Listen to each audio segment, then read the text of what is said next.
Второй вопрос. Какие уголовные дела есть в отношении бывших президентов? Спасибо. Мурдагы президенттер боюнча өзүңүздөргө маалым, бул Бакиев Курманбек Салиевичке карата кылмыш козголгон, сыртынан соттук өкүмдөр чыккан, бир нече кылмыштар билесиздер. Андан кийин Кумтөр боюнча Аскар Акаевичке козголду беле.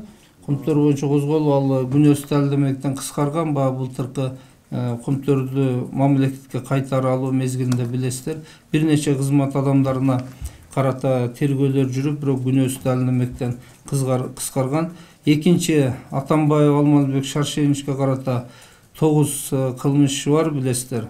Бүгүнкү күндө соттук кароодо ооруганына байланыштуу чет мамлекетке соттун чечими менен чыккан.